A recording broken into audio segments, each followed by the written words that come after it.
Welcome from one second to another video. हा video खरोखर महत्त्वाचा आहे, कारण की या व्हिडिओमध्ये आपण पदसंख्या जी आहे पदसंख्येचा परिणाम शिक्षक भरतीवर होणार आहे त्या संदर्भात बोलणार आहोत. आणि शिक्षक भरती अभियोगधारकांनी जेवढे काही अभियोगधारक आहेत त्यांच्यासाठी हा व्हिडिओ याच्यासाठी महत्त्वाचा आहे, कारण की या व्हिडिओमध्ये मी ज्या गोष्टी सांगणार आहे तुम्हाला, रिॲलिटी काय आहे, सद्यस्थितीमध्ये सिच्युएशन काय आहे, पदसंख्या जागा किती आहेत, काय काय नाही, शिक्षक अतिरिक्त होण्याचं प्रमाण आणि 5 पॉईंटमध्ये तुमच्या टेट परीक्षेतला स्कोर आणि बाकीच्या तुमच्या गोष्टी, सगळ्या गोष्टी, आरक्षण गिरक्षण असेल किंवा बाकीच्या सगळ्या गोष्टी, डीएड बीएड धारक सुद्धा आणि टीईटी वाले सुद्धा, या सगळ्यांसाठी माहिती व्यवस्थित देणार आहे. 5 मुद्द्यांमध्ये मी स्पष्टीकरण देणार आहे, तुम्हाला सगळी रिॲलिटी कळणार आहे काय काय नाही आणि कशा पद्धतीचा हा व्हिडिओ आहे. हा व्हिडिओ प्रत्येक अभियोगधारकांना नक्की बघणं आवश्यक आहे, तुमचे डोळे उघडल्याशिवाय राहणार नाही. ठीक आहे, व्हिडिओ आवडला तर व्हिडिओला लाईक करा, तुम्ही चॅनलवर नवीन असेल तर चॅनलला सबस्क्राईब करा, साईड्स नोटिफिकेशन बेल तर ऑलवर सेट करा, जेणेकरून तुमच्याकडून कोणत्याही प्रकारचे नोटिफिकेशन मिस होणार नाही. आणि हा व्हिडिओ पूर्ण बघा, जेणेकरून एखादा पॉईंट बघितला आणि पुढचा पॉईंट जर तुम्ही मिस केला तर त्यावेळेस मात्र असं नको व्हायला की तुम्ही व्हिडिओ बघितला आणि तुम्हाला व्हिडिओमध्ये मला काय तुम्हाला घ्यायचं काय होतं तेच तुम्हाला कळणार नाही. ठीक आहे, तर चला सुरू करूया आजचा व्हिडिओ. सगळ्यात अगोदर पहिली महत्त्वाची गोष्ट आहे की शिक्षक पद भरतीवर पदसंख्येचा खरोखर भरती प्रक्रियेवर परिणाम होणार आहे का, तर हो, कसा होणार ते सांगतो. सगळ्यात अगोदर पहिली महत्त्वाची गोष्ट आहे ती आहे अतिरिक्त शिक्षकांची. आता यावर्षी शिक्षक अतिरिक्त होत आहेत. अतिरिक्त शिक्षकांची जी आकडेवारी आहे, तुम्ही जर म्हणलं आकडेवारी किती येऊ शकते तर त्या आकडेवारी वेगवेगळी आहे. जिल्हा परिषदामध्ये अतिरिक्त शिक्षकांची आकडेवारी वेगळी आहे, महानगरपालिका नगरपालिकेमध्ये वेगळी आहे, खाजगी शैक्षणिक संस्था जी आहे त्याच्यामध्ये जास्त प्रमाणात वेगळी आहे. आणि सगळ्यात महत्त्वाचं म्हणजे अजून काही वेगळे विभाग जे आहेत, समाज कल्याण किंवा आदिवासी विभाग जे यावर्षी येणार आहेत त्यांच्यामध्ये सुद्धा किती होते किंवा नाही होत ते सुद्धा आपल्याला बघावं लागणार आहे. आता ही आकडेवारी तर समोर नाही आली, पण तरी सुद्धा एक चित्र क्लिअर आहे की जिल्हा परिषदांमध्ये जवळपास 2000च्या आसपास जे आहे अतिरिक्त शिक्षक होत आहेत सद्यस्थितीमध्ये फक्त जिल्हा परिषदांमध्ये. आणि जर आली गोष्ट खाजगी शैक्षणिक संस्थांची तर 6-7 हजाराच्या आसपास किंवा 7.5 हजाराच्या आसपास जे आहे शिक्षक अतिरिक्त होत आहेत. मग आता एवढे एक शिक्षक खाजगीमध्ये जास्त होतात अतिरिक्त आणि जिल्हा परिषदमध्ये समजा 2000च्या आसपास आहे. मग आता एकूण आकडेवारी किती येऊ शकते, तर एकूण आकडेवारी जी येईल त्या आकडेवारीमध्ये अगोदर तर तुम्हाला हे माहीत आहे की शिक्षकांचं समायोजन करावं लागेल. जे शिक्षक अतिरिक्त झाले त्यांना जागा द्यावी लागेल, त्यांच्या जागा भरल्यानंतर किंवा त्यांना जागा दिल्यानंतरच उरलेल्या ज्या काही रिक्त पदसंख्या असेल ती पवित्र पोर्टलला येणार आहे. पहिला महत्त्वाचा मुद्दा की अतिरिक्त शिक्षकांचा परिणाम जो आहे तो भरतीवर होणारच आहे. दुसरा जो आहे तो आहे पदसंख्या. आता पदसंख्या म्हणजे बघा, महाराष्ट्र शासन काय करतं, दरवर्षी किंवा नेहमीसाठी महाराष्ट्रामध्ये एकूण शिक्षकांची पदसंख्या किती रिक्त आहे, त्यापैकी कार्यरत शिक्षक किती आहे आणि एकूण मंजूर पदं असलेल्यानंतर त्यामध्ये रिक्त पदं किती आहेत, म्हणजे एकूण मंजूर पदं किती आहेत ते, नंतर कार्यरत शिक्षक आणि नंतर रिक्त पदसंख्या जी आहे ती. मग आपल्यासाठी कोणती महत्त्वाची आहे, रिक्त पदसंख्या असणारी ती. आता जवळपास असं मांडलं जातं किंवा रँडमली असं माहीत आहे की 15,000च्या आसपास शिक्षक जे आहेत त्या 15,000च्या आसपास शिक्षकांच्या जागा ज्या आहेत रिक्त आहेत आणि त्यानुसार शासनानं सुद्धा सांगितलं की आम्ही पहिला टप्पा 12,000चा राबवणार आहोत. ठीक आहे, आता आपण थोडं रिॲलिटी बेसवर बोलूया. तर सद्यस्थितीमध्ये बघा, तुम्हाला असं कोणी सांगितलं असेल की संच मान्यता झालेली नाही आहे किंवा संच मान्यता 2024-25 किंवा 25-26 नुसार आकडेवारी समोर आलेली नाही आहे.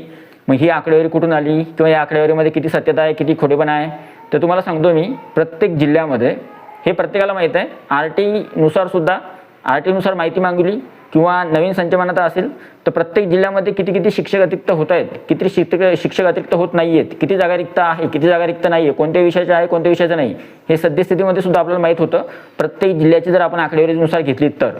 आणि येणाऱ्या काही दिवसामध्ये ही आकडेवारी तुमच्या समोर येणार आहे. त्याच्यामुळे आज खरं बोलून किंवा खोटं बोलून काही होणार नाही, आज खरंच बोलायला लागणार आहे, जे खरं बोलल्यानंतर आपल्याला समोरची रिॲलिटी कळेल. ठीक आहे, कारण की येणाऱ्या भविष्यात तर शिक्षक भरती होणार आहे 2-4 महिन्यानंतर, त्यावेळेस तुम्हाला आकडेवारी कळणारच आहे.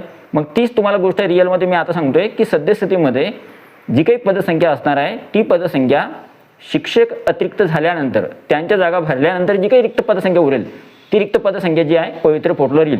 मग ती जिल्हा परिषदेची असतील, महानगरपालिका नगरपालिकेच्या, खाजगी शैक्षणिक संस्था, आदिवासी विभाग आणि समाज कल्याण विभागाच्या. ठीक आहे, या सर्व जागा आणि वेगळा जो बाकीच्या जागा आहेत कोणत्या, अध्यापक विद्यालयाच्या आणि कला आणि क्रीडा शिक्षकांच्या, त्या सुद्धा जागा येतील. ठीक आहे, आणि सगळ्या मीडियमच्या जागा येतील, मराठी, इंग्लिश, हिंदी, उर्दू सगळ्यांच्या. आता ही झाली दुसरी महत्त्वाची गोष्ट की एकूण रिक्त पदसंख्या किती आहे. आणि तुम्ही एक गोष्ट लक्षात ठेवा, शिक्षक पदभरतीसाठी पदभरती किती जागांसाठी होणार, तर तुम्ही डोळ्यासमोर ही सुद्धा आकडेवारी ठेवू नका की 30,000 पदांसाठी पदभरती होईल किंवा 25,000 पदांसाठी पदभरती होईल. पदभरती फक्त जास्तीत जास्त 12 ते 16,000च्या आसपास किंवा 10,000 12,000च्या आसपास 15,000च्या आसपास पदभरती जाऊ शकते. त्याच्या ना कमी ना त्याच्यापेक्षा जास्त जाऊ शकते. टप्पा 1 साठी म्हणतोय मी. ठीक आहे, कारण की एवढी रिॲलिटी सद्यस्थितीमध्ये आहे. आता तुम्ही विश्वास ठेवला नसेल तर हा व्हिडिओ सेव्ह करून ठेवा, नंतर दाखवायला काम येईल किंवा सर तुम्ही हा व्हिडिओ बनवला होता आणि याच्यामध्ये एवढी आकडेवारी सांगितली होती आणि एवढीच आकडेवारी येणार किंवा नाही येणार तुम्हाला ते येणाऱ्या शिक्षक पद भरतीमध्ये कळणार आहे. ठीक आहे, म्हणून मी म्हटलं होतं हा व्हिडिओ पूर्ण बघा, मी रिॲलिटी सांगणार आहे खरी. तिसरी जी गोष्ट आहे ती आहे संच मान्यता. आता तुम्हाला जर कोणी असं म्हणत असेल की बाबा जास्त जागा येणार आहेत, तर मग त्यांना विचारा की बाबा तुम्ही त्यांची आकडेवारी लिहून ठेवा आणि माझी आकडेवारी लिहून ठेवा. ठीक आहे, कोणती खरी भरते ते ठरवू आपण. तिसरं जे आहे ते आहे संच मान्यता. आता जी नवीन संच मान्यता होते त्या नवीन संच मान्यतेनुसार जागा जास्त येणार का? नवीन संच मान्यतेनुसार काही निकष जे आहेत त्याच्यानुसार शिक्षक अतिरिक्त होत आहेत, मग त्या शिक्षकांचं समायोजन होतं आहे, मग रिक्त जागा, त्याच्यानंतर त्या जागापैकी 80%, 90% किंवा 100% पद भरती करणार शासन, त्यानुसार जागा पवित्र पोर्टलवर येणार. मग त्याच्यामुळे जे आहे संच मान्यतेचा थोडा फार का परिणाम होत नाही. संच मान्यतेचा परिणाम जागेवर होणार, जागेवर झाल्या किंवा शिक्षक अतिरिक्त होणार त्याच्यावर होणार. शिक्षक अतिरिक्त झाले तर काही थोड्याफार जागा शिक्षकांना जाणार आणि रिक्त जागा मग पवित्र पोर्टलला येणार. ठीक आहे, याचा सुद्धा परिणाम होणार. आणि आता सगळ्यात महत्त्वाची गोष्ट आहे ती आहे मेरिट. आता मेरिट कसं बघा, यावर्षी विद्यार्थ्यांचा असा प्रश्न आहे, कॉमन प्रश्न आहे हा, सगळ्या विद्यार्थ्यांना पडू शकतो की मेरिट जो आहे जास्त जाणार किंवा कमी जाणार. आणि मेरिटमध्ये सगळ्यात महत्त्वाची गोष्ट कोणती आहे, तर सगळ्यात पहिला महत्त्वाचा जो की फॅक्टर आहे, जो खूप महत्त्वाचा आहे आणि जो तुम्हाला या शिक्षक पद भरतीमध्ये तुमची शिक्षक म्हणून निवड करू शकतो, तो आहे तुमचा स्कोअर. तुमचा स्कोअर चांगला आहे तर त्यावेळेस तुम्हाला कोणत्याही प्रकारची घाबरायची गरज नाही. तुम्ही टेट परीक्षेमध्ये तुमची निवड जी आहे होणार आहे किंवा शिक्षक भरतीमध्ये तुमची निवड होऊ शकते. दुसरी जी महत्त्वाची गोष्ट आहे ती आहे, काही उमेदवारांचा स्कोअर कमी असेल, जेमतेम असेल किंवा ॲव्हरेज असेल, तर त्या विद्यार्थ्यांसाठी जमेची बाजू कोणती आहे किंवा पॉझिटिव्ह गोष्ट कोणती आहे की मेरिट सगळ्यांचा सारखा लागत नाही. आता तो कशानुसार वेगवेगळा लागतो बघा. प्रत्येक कास्टचा मेरिट वेगळा असतो, प्रत्येक मीडियमचा मेरिट वेगळा असतो, प्रत्येक समांतर आरक्षणानुसार वेगळा मेरिट राहणार आहे. अपंग असले तरी वेगळा, महिलांचा वेगळा, नंतर माजी सैनिकांचा वेगळा, नंतर खेळाडूंचा वेगळा, तसंच मीडियमचा हिंदीचा वेगळा, उर्दूचा वेगळा, मराठीचा वेगळा, इंग्लिश मिडियमचा वेगळा, तसंच कास्टचा SC कास्टचा वेगळा, OBCचा वेगळा, ओपनचा वेगळा, EWचा वेगळा, BJचा वेगळा, NTचा वेगळा, अशा प्रकारे मेरिट जो आहे राहणार आहे. SBC आणि SC/BCचा सुद्धा वेगळा.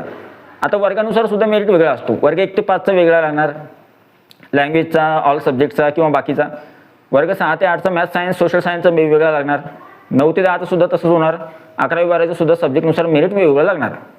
एवढंच नाही, सब्जेक्टनुसार सुद्धा मेरिट ठरतो. सब्जेक्टनुसार म्हणजे मी आता जे सांगितलं की वेगवेगळ्या सब्जेक्टसाठी मेरिट कमी जास्त लागतो. काहींना जास्त मार्क लागतात, काहींना कमी लागतात. आणि सगळ्यात महत्त्वाचं म्हणजे यावर्षी 50 पसंतीक्रम आहे. काहीच ठिकाणी तुम्हाला पसंतीक्रम देता येणार आहे, म्हणजे पसंतीक्रम तर 50च आहे. मग जास्त जेवढ्या काही जाहिराती येतील किंवा आस्थापना येतील त्या सगळ्यांना आपल्याला पसंतीक्रम देणं पॉसिबल होणार नाही. म्हणजे काही जिल्ह्यामध्ये मेरिट जास्त जाईल, काही जिल्ह्यामध्ये मेरिट कमी जाईल. मग त्याच्यामुळं डिस्ट्रिक्ट वाईज सुद्धा मेरिट जो आहे यावर्षी तुम्हाला वेगवेगळं पाहायला मिळणार आहे. सगळ्यात महत्त्वाचं म्हणजे विदाऊटचं मेरिट वेगळं लागणार आहे आणि विथ इंटरव्ह्यूचं मेरिटच्या ज्या जागा असतील त्यांचा मेरिट जो आहे तो वेगळा लागणार आहे. आता इथं सगळ्यात महत्त्वाची गोष्ट आहे की महत्त्वाची कोणती गोष्ट आहे बघा. मी तुम्हाला एक गोष्ट सांगितली की तुमचा सगळ्यात महत्त्वाचा फॅक्टर कोणता यावर्षी, तो आहे तुमच्या टेट परीक्षेमधला स्कोअर. आता जर तुमचा स्कोअरच चांगला आहे, स्कोअर चांगला जर असेल तुमचा, तर त्यावेळेस तुम्हाला काहीच घाबरायची गरज नाही. आणि सगळ्यात महत्त्वाचं अजून काही गोष्टी आहेत जमेच्या बाजू तुमच्याजवळ असल्या तर तुम्हाला शिक्षक पद भरतीमध्ये तुम्ही लागू शकता. तुमचे स्कोअर कमी असेल किंवा ॲव्हरेज जरी असले तरी सुद्धा तुम्ही शिक्षक भरतीमध्ये लागू शकता जर तुमच्याजवळ त्या गोष्टी असतील तर. 1 तुमचा स्कोअर, 2 तुमचं एज्युकेशन किती आहे, तुम्ही graduation, post graduation, DED, BEd झालेलं आहात किंवा नाही, किंवा तुमचं बाकीच्या इतर क्वालिफिकेशन आहे. नंतर तिसरं TET परीक्षा पास आहे किंवा नाही, TET पेपर 1, TET पेपर 2. आणि नंतर रिझर्वेशन घेतला आहे किंवा नाही, जर तुम्ही रिझर्वेशन घेतला असेल, कोणतं आरक्षण घेतलं असेल त्यानुसार. आणि इतर काही गोष्टी आहेत ज्या तुम्ही जर घेतल्या असतील तर त्याचा फायदा सुद्धा तुम्हाला शिक्षक पद भरतीमध्ये होऊ शकतो. आता या ज्या गोष्टी आहेत, आरक्षण असेल किंवा रिझर्वेशन असेल, हॉरिझॉन्टल रिझर्वेशन किंवा समांतर आरक्षण जर घेतलं असेल तर त्याचा खूप फायदा होतो. TET पास असेल तर त्याचा सुद्धा वर्ग 1 ते 8साठी फायदा होतो. एज्युकेशनचा फायदा होतो तुम्हाला वर्ग 1 पासून वर्ग 12वीपर्यंत. आणि तुमच्या टेट परीक्षेतला स्कोअर तुम्हाला कोणत्या पोझिशनवर तुम्ही सिलेक्ट होणार ते ठरवलं जातं, किंवा तुमचं रँकमध्ये तुम्ही किती नंबरवर येऊ शकता त्यानुसार तुमच्या टेट परीक्षेतला स्कोअर मदत करतो. आता या सगळ्यामधून एक गोष्ट तर प्रामुख्याने जाणवते की पदसंख्या जी येणार आहे, जी काही पदसंख्या शिक्षक भरतीमध्ये येईल ती अजूनही निश्चित नाही, पण एकूण पदसंख्या जी असणार आहे तिचा मात्र परिणाम शिक्षक पद भरतीवर नक्कीच होणार आहे. आणि हा व्हिडिओ जो होता, हा व्हिडिओ त्याच्यासाठीच होता की सगळ्या अभ्यासकांना ही माहिती असणं खूप आवश्यक आहे. आय होप ही जी इन्फॉर्मेशन आहे किंवा हा जो व्हिडिओ तुम्हाला आवडला असेल, व्हिडिओ आवडला तर व्हिडिओला लाईक करा. तुम्ही चॅनलवर नवीन असाल तर चॅनलला सबस्क्राईब करा. साईडचं नोटिफिकेशन मिळेल तर ऑलवर सेट करा, जेणेकरून तुमच्याकडून कोणत्याही प्रकारचं नोटिफिकेशन मिस होणार नाही. आणि हा टेलिग्राम चॅनल, व्हॉट्सअप चॅनलची लिंक डिस्क्रिप्शनमध्ये आहे, त्यांना सुद्धा तुम्ही जॉईन करू शकता किंवा सबस्क्राईब करू शकता. तर व्हिडिओ पुढच्या व्हिडिओमध्ये, तोपर्यंत व्हिडिओ बघितल्याबद्दल thank you so much. Take care, bye bye.